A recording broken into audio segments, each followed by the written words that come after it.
but do you have evidence of delivery? For instance, there may be delivery, it's possible, but without the delivery note, one can argue that you don't have evidence of purchasing to show that you have purchased these items, of course.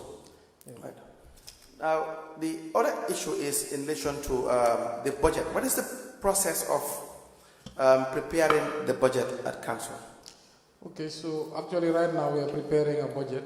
So a few years back, the ministry set up a finance advisory committee where two mayors sit on it and represent other councils.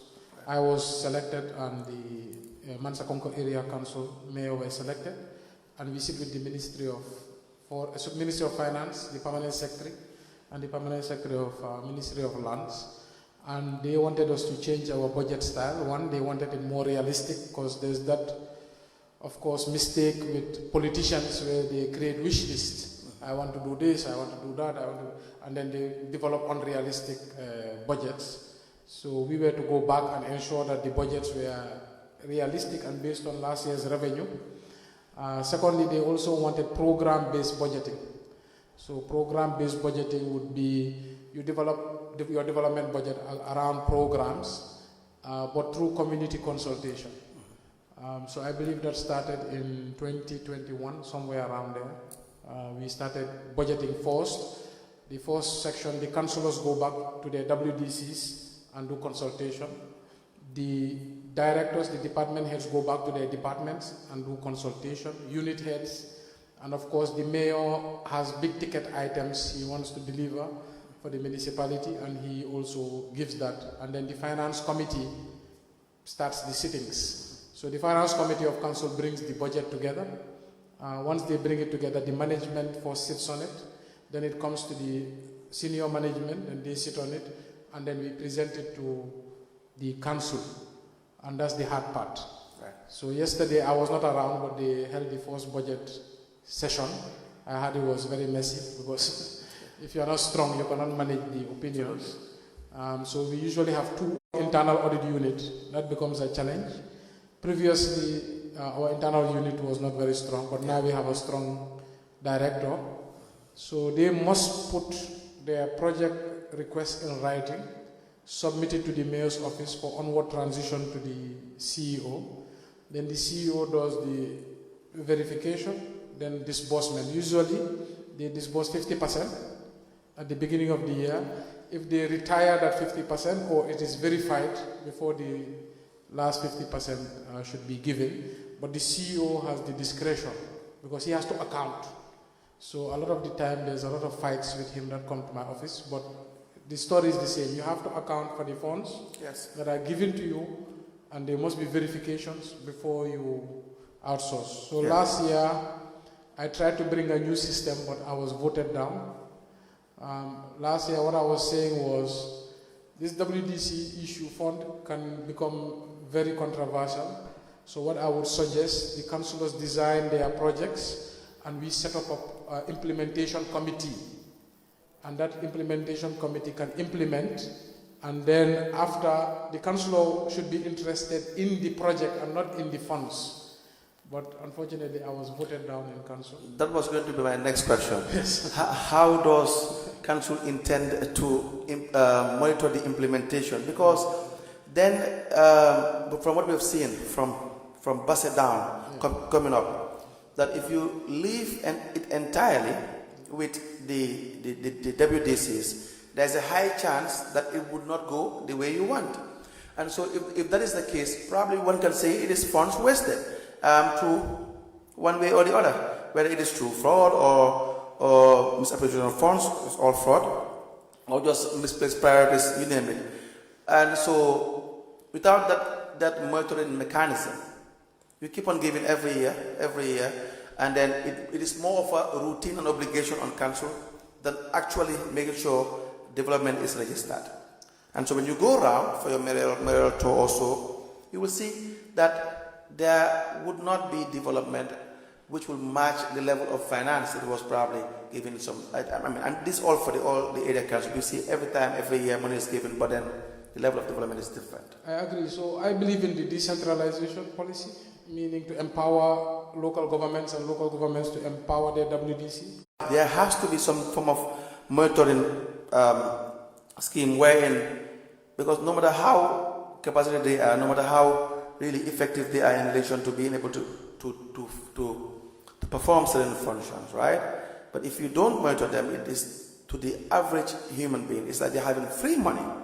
And so unless you have a mechanism wherein there's an eye overlooking what they are doing and they will report to a higher body, they may not perform well. So the idea of decentralization from government to area councils and then to WDCs may fail along the way, even if you enhance the capacity, but there is no proper regulations like you've outlined to monitor and to be able to guarantee results.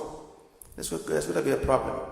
Yes, so one of the issues you have at the WDC level is that the legislator is part of the WDC. Yes.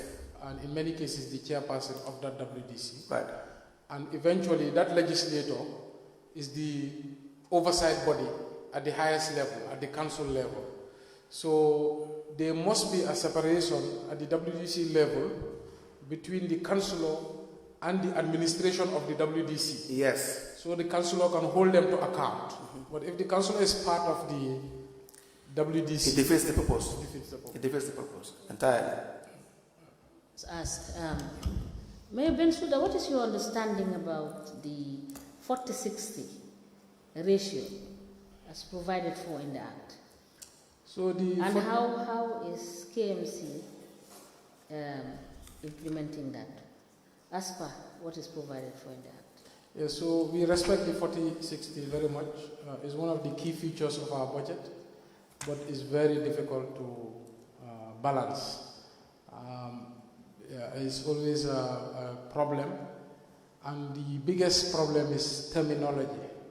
What would you consider part of your development fund, and what would you consider part of your administrative fund?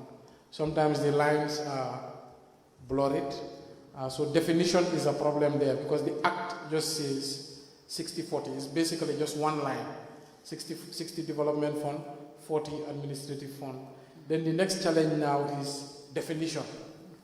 What could you define as development and what could you define as administration?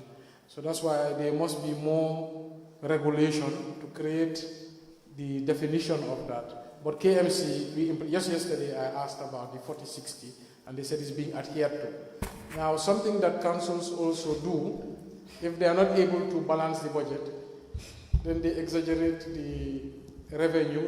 They think that, okay, we are going to try harder next year and try to generate funds. Here I try to generate funds, there try to generate. But if that fails, your 40% can no longer be. Not realistic. You will not be able to, at the end of the day, have a balanced budget. So because your budget, you can only balance it based on your actuals in terms of revenue collection and your actuals in terms of your expenditure. Is that not the case? No, so when I say it's not realistic, it's always after the fact. So when you're developing the budget, people bring ideas. So for example, if I as mayor say, look, let's cut down these expenses because we need to stay within the 40%. But do you agree with me that a budget is a projection and the projection should be realistic? Yeah, so that's what do you agree? Yes, the projection should be realistic. Yes. But when the finance committee, we have a revenue committee that comes up and says, no, mayor, we have a plan to transfer all payments to the banks. So with that, we project that we will collect more rates based on that plan. Or we have a plan to outsource debt collection to agents. So they bring their strategies. But if that plan fails, and in the real world, a lot of these plans, they have problems, then your budget ends up not being realistic. But the major issue that hampers our budget is the lack of subvention from the government. So when we do the budget, KMC, we always budget 46 million as projected subvention from Gambia government as per the Finance Audit Act, which says government should subvent councils with 25% of their development fund. But government has never done that. So because government does not bring their part of the budget, you will always have a problem in terms of your projected revenue. But if at all government was bringing that 46 million, but having realized that on hindsight, that year in, year out, you don't have the anticipated income from government, should that be the basis upon which you will do your projections on a budget? no, so I always... Because that